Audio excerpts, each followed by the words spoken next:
Reading stream.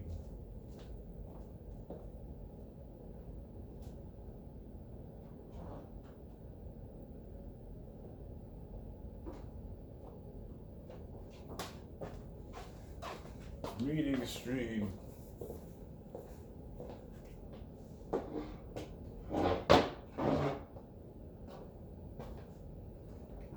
Today's choice: The Orthodoxy by GK Chesterton. I'm going to pick up where I left off.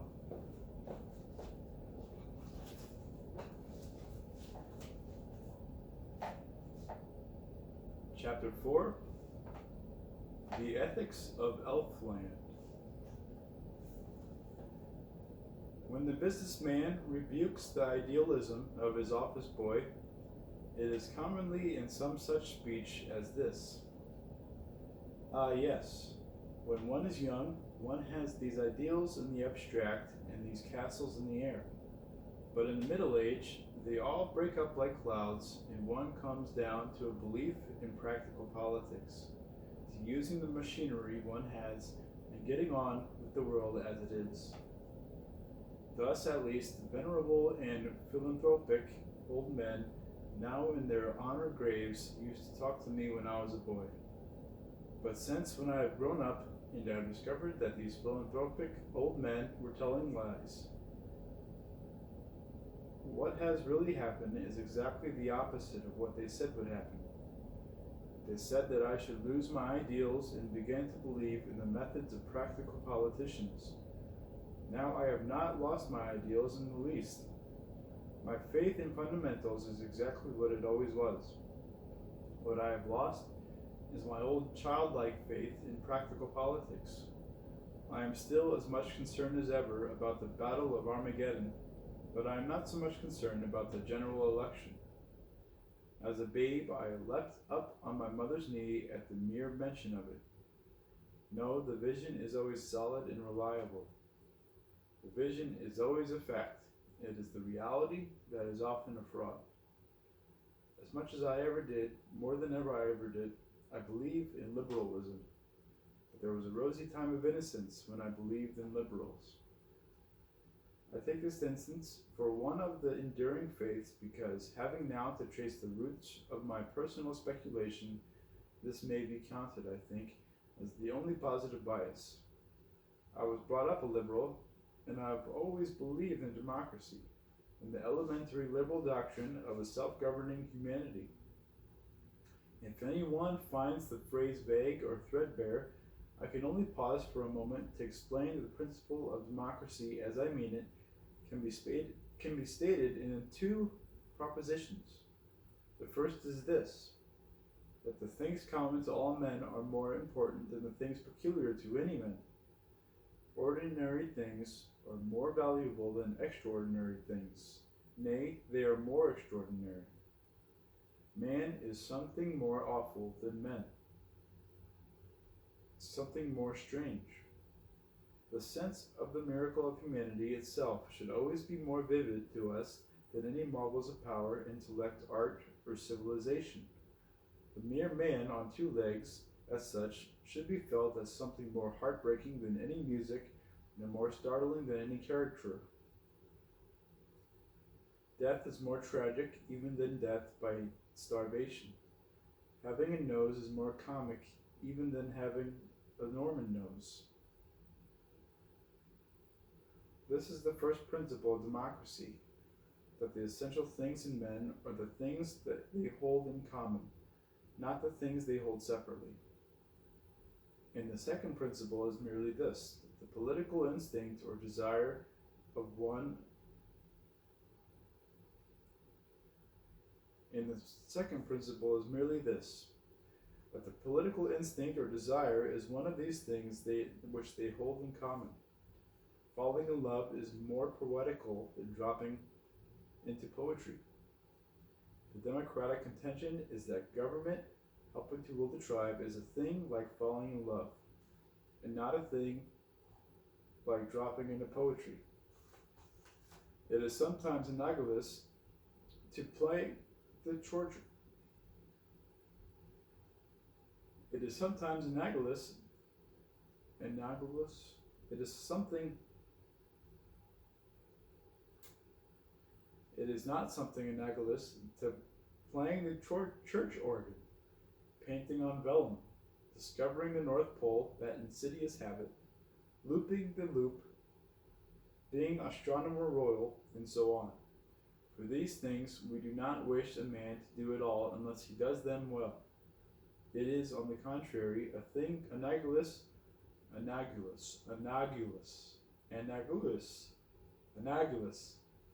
It is, on the contrary, a thing analogous to writing one's own love letters, of blowing one's own nose. These things we want a man to do for himself, even if he does them badly.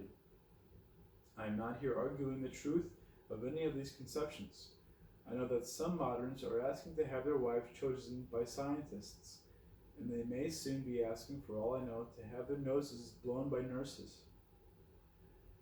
I merely say that mankind has recognized these universal human functions, and that democracy classes government among them. In short, the democratic faith is this, that the most terribly important things must be left to ordinary men themselves: the mating of the sexes, the rearing of the young, the laws of the state. This is democracy, and in this I have always believed. But there is one thing that I have never from my youth up been able to understand. I have never been able to understand where people got the idea that democracy was in some way opposed to tradition. It is obvious that tradition is only democracy extended over time. It is trusting to a consensus of common human voices rather than to some isolated or arbitrary record. The man who quotes some German historian against the tradition of the Catholic Church, for instance, is strictly appealing to aristocracy. He is appealing to the superiority of one expert against the awful authority of a mob. It is quite easy to see why a legend is treated, and ought to be treated, more respectfully than a book of history. The legend is generally made by the majority of people in the village who are sane. The book is generally written by the one man in the village who is mad. Those who urge against tradition that men in the past were ignorant may go and urge it at the Carlton Club, along with the statement that voters in the slums are ignorant. It will not do for us. If we attach importance to the opinion of ordinary men in great anonymity. If we attach great importance to the opinion of ordinary men in great anonymity when we are dealing with daily matters, there is no reason why we should disregard it when we are dealing with history or fable. Tradition may be defined as an extension of the franchise. Tradition means giving votes to the most obscure of all classes, our ancestors. It is democracy of the dead. Tradition refuses to submit to the small and arrogant oligarchy of those who merely happen to be walking about. All Democrats object to men being disqualified by the accident of birth. Tradition objects to their being disqualified by the accident of death. Democracy tells us not to neglect the good man's opinion, even if he is our groom. Tradition asks us not to neglect a good man's opinion, even if he is our father. I, at any rate, cannot separate the two ideas of democracy and tradition. It seems evident to me that they are the same idea. We will have the dead at our councils. The ancient Greeks voted by stones. These shall vote by tombstones. It is all quite regular and official, for most tombstones, like most ballot papers, are marked with the cross. I have first to say, therefore, that if I had a bias, it was always a bias in favor of democracy and therefore of tradition. Before we come to any theoretic or logical beginnings, I am content to allow for that personal equation. I have always been more inclined to believe the ruck of hard-working people than to believe that special and troublesome literary class is where I belong. I prefer even the fancies and prejudices of the people who see life from the inside to the clearest demonstrations of the people who see life from the outside. I would always trust the old wives' fables against the old maids' facts. As long as wit is mother wit, as long as wit,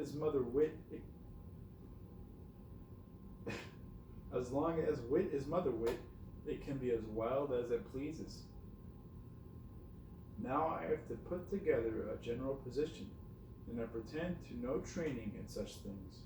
I propose to do it, therefore, by writing down one after another the 3 or 4 fundamental ideas which I have found for myself, pretty much in the way that I found them. Then I shall roughly synthesize them, summing up my personal philosophy or natural religion. Then I shall describe my startling discovery that the whole thing has been discovered before. It had been discovered by Christianity, but of those profound persuasions which I have to recount in order, the earliest was concerned with this element of popular tradition. Without the foregoing explanation touching tradition and democracy, I could hardly make my mental experience clear. As it is, I do not know whether I can make it clear, but I now propose to try. My first and last philosophy, that which I believed in with unbroken certainty, I learned in the nursery. I generally learned it from a nurse, that is, from the solemn and star-appointed priestess, once of democracy and tradition. The things I believe most then, the things I believe most now, are the things called fairy tales. They seem to me to be the entirely reasonable things. They are not fantasies. Compared with them, other things are fantastic. Compared with them, religion and rationalism are both abnormal. Though religion is abnormally right and rationalism abnormally wrong. Fairyland is nothing but the sunny country of common sense. It is not earth that judges heaven, but heaven that judges earth. So for me at least, it was not earth that criticized elfland, but elfland that criticized the earth. I knew the magic beanstalk before I tasted beans. I was sure of the man in the moon before I was certain of the moon. This was at one with all popular tradition. Modern minor poets are naturalists and talk about the bush or the brook, but the singers of the old epics and fables were supernaturalists and talk about the gods of brook and bush. This is what the moderns mean when they say that the ancients did not appreciate nature, because they said that nature was divine. Old nurses do not tell children about the grass, but about fairies that dance on the grass. And the old Greeks could not see the trees for the dryads. But I deal here with what ethic and philosophy come from being fed on fairy tales. If I were describing them in detail, I could note many noble and healthy principles that arise from them. There is the chivalrous lesson of Jack the Giant Killer, that giants should be killed because they are gigantic. It is a manly mutiny against pride as such, for the rebel is older than all the kingdoms in the Jacobin has more tradition than the Jacobite. There is the lesson of Cinderella, which is the same as that of the Magnificat. Some Latin phrase here, exaltavit humilius. There is the great lesson of Beauty and the Beast, that a thing must be loved before it is lovable.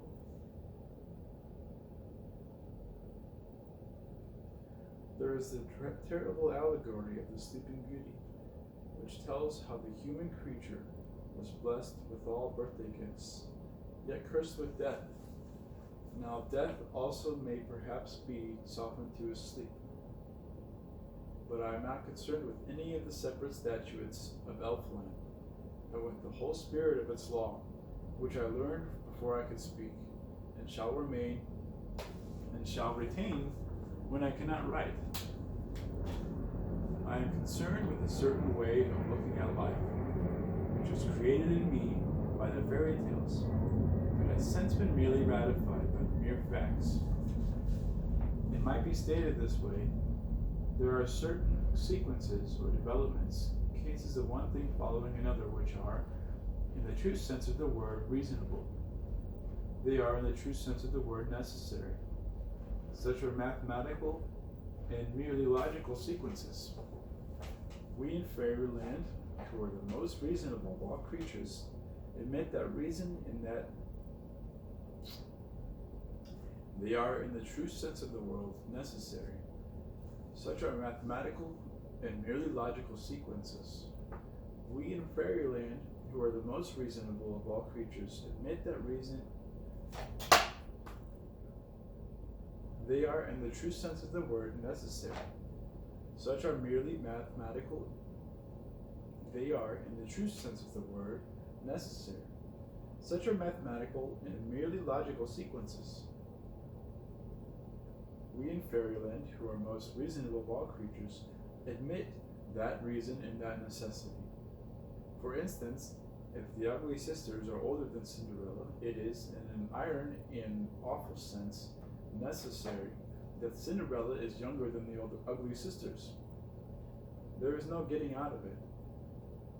Haeckel may talk as such fatalism about that fact as he pleases. It really must be. If Jack is the son of a miller is the father of Jack. Cold reason decrees it from her awful throne, and we in fairyland submit. If the three brothers all ride horses, there are 6 animals and 18 legs involved. That is true rationalism, and fairyland is full of it. That as I had put my head over the edge of the elves and began to take notice of the natural world, I observed an extraordinary thing. I observed that learned men in spectacles were talking of the actual things that happened, dawn and death and so on, as if they were rational and inevitable. They talked as if the fact that trees bear fruit were just as necessary as the fact that 2 in 1 trees make 3. But it is not. There is an enormous difference by the test of fairyland, which is the test of the imagination. You cannot imagine 2 in 1 not making 3, but you can easily imagine trees not growing fruit. You can imagine them growing golden candlesticks or tigers hanging by the tail. These men in spectacles spoke much of a man named Newton, who was hit by an apple and who discovered a law. But they could not be got to see the distinction between a true law, a law of reason, and the mere fact of apples falling. If the apple hit Newton's nose hit the apple. That is a true necessity, because we cannot conceive the one occurring without the other. But we can quite well conceive the apple not falling on his nose. We can fancy it flying ardently through the air to hit some other nose, of which it had a more definite dislike. We have always in our fairy tales kept this sharp distinction between the science of mental relations, in which there are really laws, in which there really are laws, and the science of physical facts, in which there are no laws, but only weird repetitions. We believe in bodily miracles, but not in mental impossibilities. We believe that a beanstalk climbed up to heaven, but that does not at all confuse our convictions on the philosophical question of how many beans make 5. Here is the peculiar perfection of tone and truth in the nursery tales. The man of science says, cut the stalk and the apple will fall. But he says it calmly, as if the one idea really led up to the other. The witch in the fairy tale says, blow the horn and the ogre's castle will fall. But she does not say it as if it were something in which the effect obviously arose out of the cause. Doubtless she has given the advice to many champions and has seen many castles fall. But she does not lose either her wonder or her reason. she does not muddle her head until it imagines the necessary mental connection between a horn and a falling tower. But the scientific men do muddle their heads until they imagine a necessary mental connection between an apple leaving the tree and an apple reaching the ground. They do really talk as if they had found not only a set of marvelous facts, but a truth connecting those facts. They do talk as if the connection of two strange things physically connected them philosophically. They feel that because one incomprehensible thing constantly follows another incomprehensible thing, that two together somehow make up a comprehensible thing. Two black riddles make a white answer. In fairyland, we avoid the word law, but in the land of science, they are singularly fond of it. Thus, they will call some interesting conjecture about how forgotten folks pronounce the alphabet, Grimm's Law. But Grimm's Law is far less intellectual than Grimm's fairy tales. The tales are at any rate certainly tales, while the law is not a law. A law implies that at any rate certainly tales, while the law is not a law.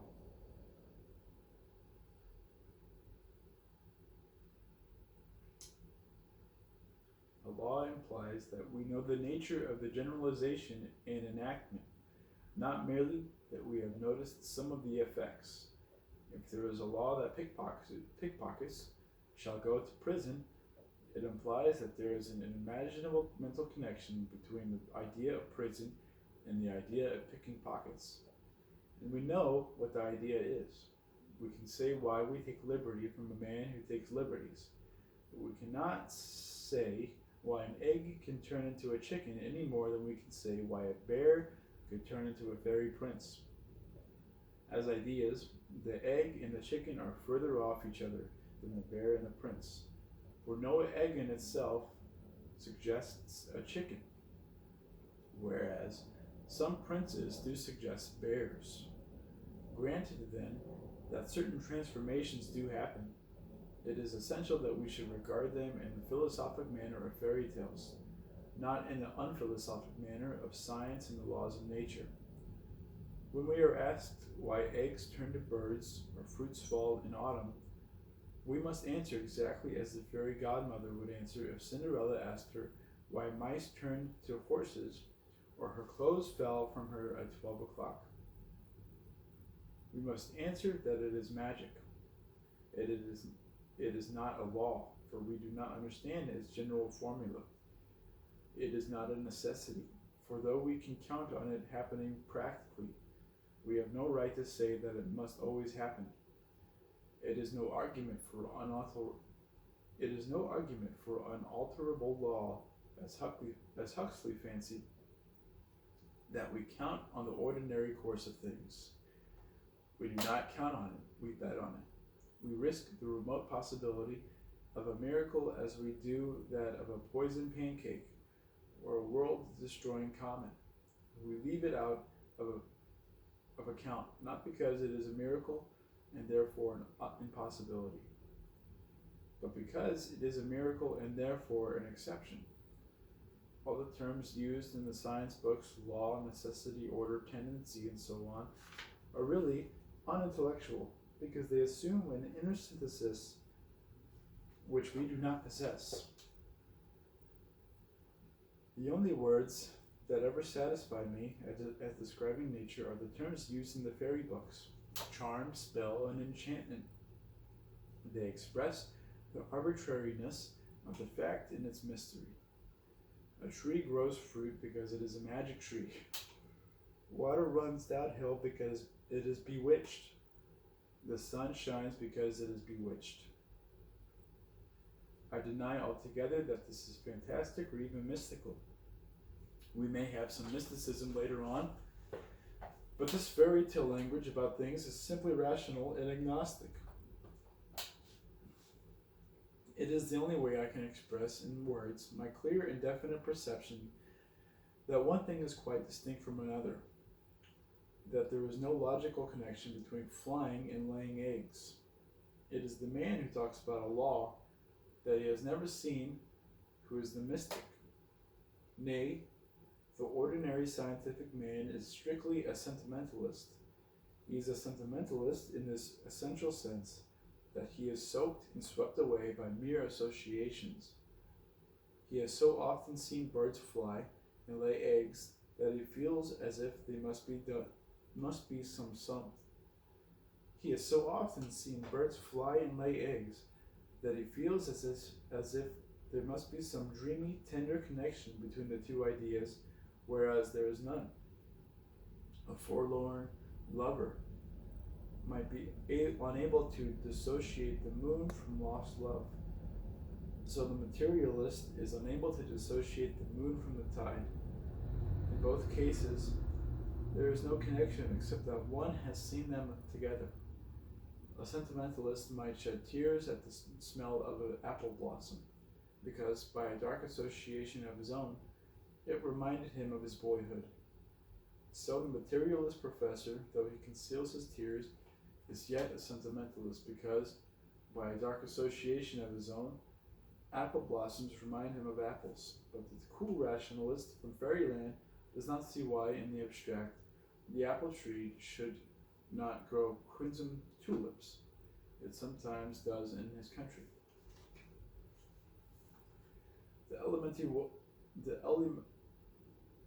This elementary wonder, however, is not a mere fancy derived from the fairy tales. On the contrary, all the fire of the fairy tales is derived from this.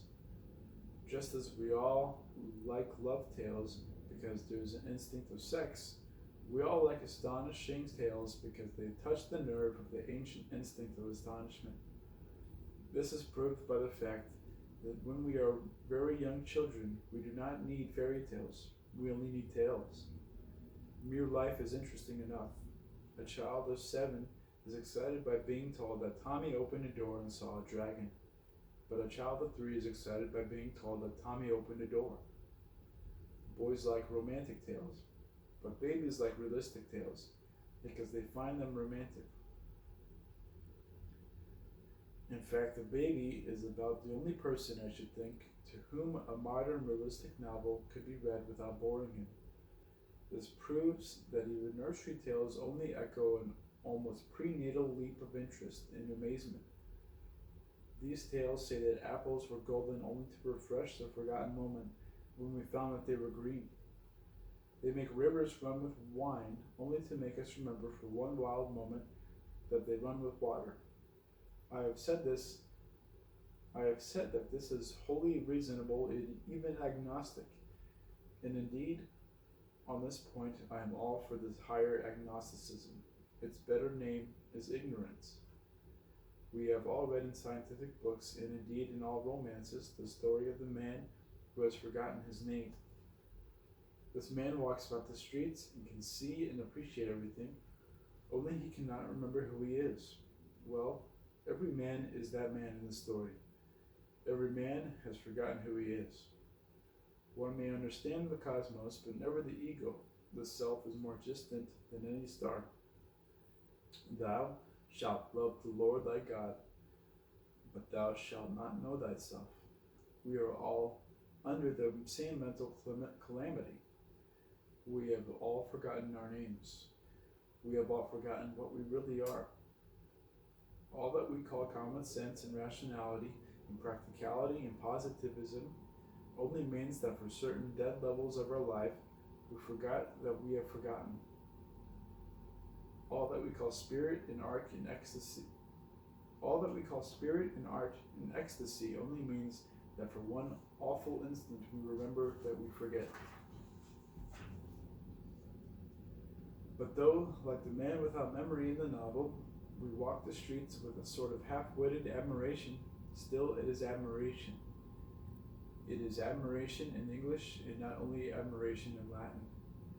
The wonder has a positive element of praise. This is the next milestone to be definitely marked on our road through fairyland.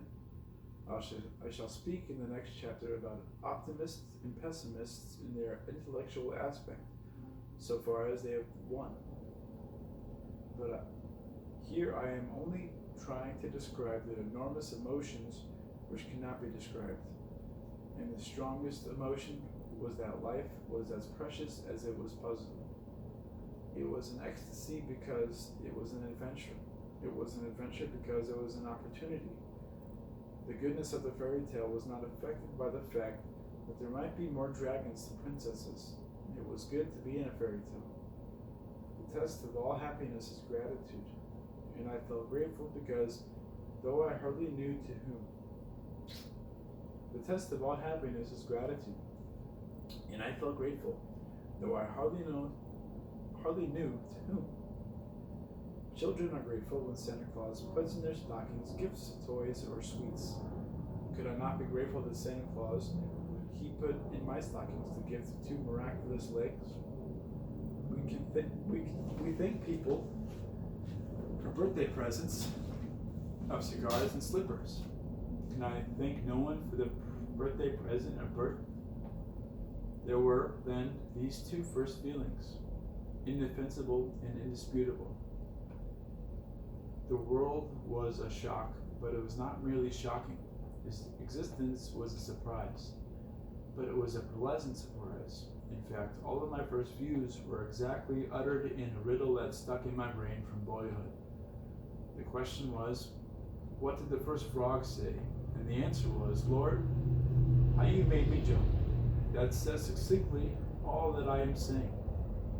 God made the frog jump, but the frog prefers jumping. But when these things are settled, there enters the second great principle of the fairy philosophy.